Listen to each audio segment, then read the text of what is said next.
time to give it to them. So guess what they do? They find it in another young person on the street. And it's deep because on the street, your child finds more association that wants to make them think they care about them than they find in their own house. So they look forward to that association, which after a while becomes what we call a gang. Yeah. Then they get involved in activity to whereas they have to see. And this deep thing about the male child. See, the male child, and I hope y'all don't mind, I'm not omitting the females, okay? But the focus is really on the male, and you're going to find out why in a minute. The male child begins to go through what we call egotistical competition. That's right. Because see, the male has a disease called ego. Now, some big stuff about ego. Ego has nothing to do with your academia. Okay? It's only heightened by most people's academia. In other words, if you got a master's degree or a PhD, you got to really ask God to help you stay humble. Because you think your education got you up there. Making sense? Okay, those who don't have academia, the heights of academia, a little bit more humble, but their ego is still there. So what happens is when young men get together, ego kicks in. And they got to let you know who they are. That's why brothers walk like this.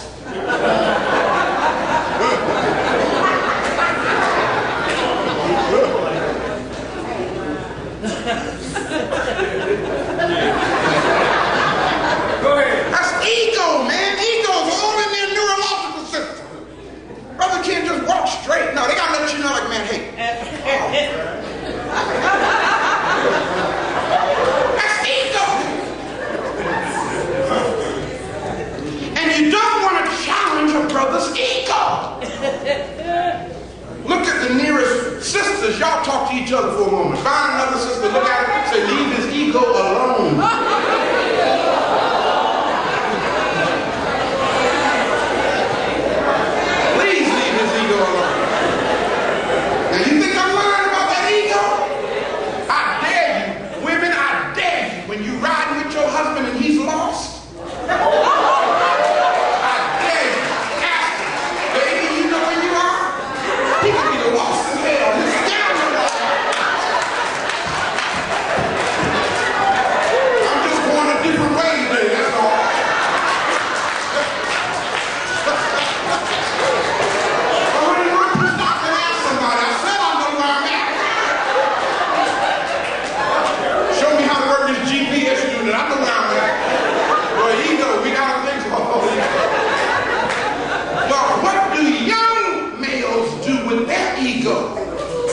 They don't know how to control it.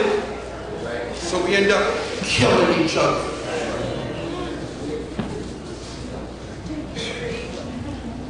That's the paragraph I have just above criminalization. Then forced to acclimate themselves into their local environment, they take on behavioral patterns that are necessary for the survival of the psycho-egotistical nature of the male mind. And then that leads to criminalization.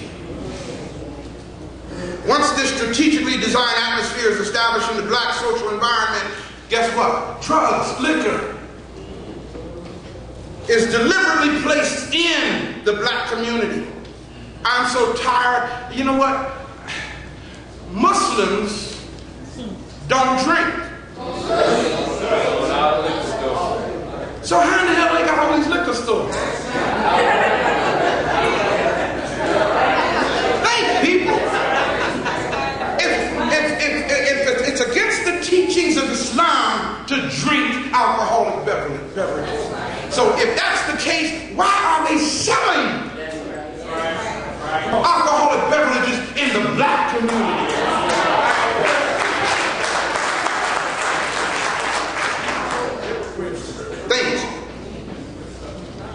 Liquor deliberately placed in the black community and made conveniently accessible. The drugs and alcohol are then used to street treat black frustration and depression. Next paragraph. Then guns are conveniently placed at the disposal of the same black males supposedly to aid them in enforcing payment for drug sales and protecting themselves. The strategy, however, is for black males to kill and destroy one another and then carry the blame for it. Despite the fact that no black males manufacture the chemicals for drugs, no black males manufactures weapons. That explains what the cops, what the court systems, what the European powers that be label as justifiable elimination. Not just elimination, but justifiable elimination, you know, because in fact it was John Ashcroft who put, I think he put the first bill out, and his bill was literally called, check it out, his bill was called the Violent and Hardcore Juvenile Offender Reform Act. He sponsored that in 1995. How many people knew about it? Many black people fail to comprehend the environmental context of the system of white supremacy. And brothers and sisters, that's what it really is. It's about white supremacy. And its ultimate goal for white genetic survival. Now, check this out. As a result, too many of our people fail to grasp the deeper sense of what is actually occurring where? Right in front of our faces. But we don't see it because we're asleep.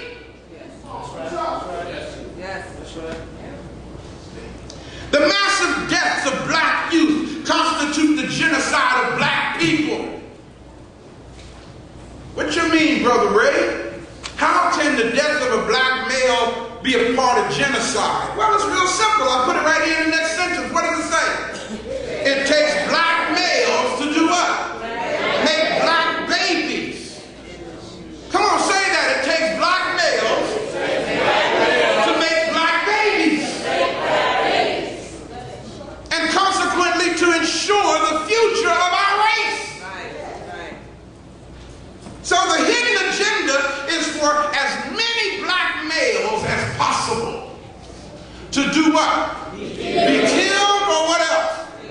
To be incarcerated. Isn't that deep, y'all, that the tallest building in St. Louis is a jail? Y'all, and people are proud of that building downtown. Proud of it. It's a federal prison. I mean, y'all need to go down there and check it out. Don't just be proud that they built something in downtown St. Louis. Go down there and check it out and go around the side and look at the bay doors that they built on that joker for tractor trailers. Not for cars, not for paddy wagon vans, not for sheriff department vans, tractor trailer trucks. To back up in there, loaded up with human people. That's right. That's right. I know that's redundant, human people, but loaded up with humans. Black folk. That's right. Y'all need to get ready. You know, listen, let me just say this before I go any further. I see a tidal wave coming. Yes. That's why I gotta say this, man. Yes. I see a tidal wave coming. And the words inscribed in the wave is ethnic cleansing.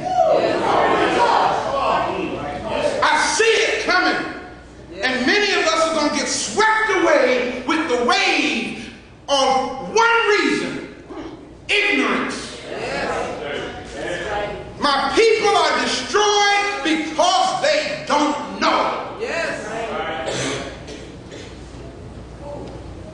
The agenda is threefold. Either for the young males to be killed or incarcerated. What's the third one? Or to choose a lifestyle of homosexuality. Y'all, I ain't gonna lie to you. It is very disheartening how many young, good-looking brothers I have seen in the last year right here in this city who are faggots.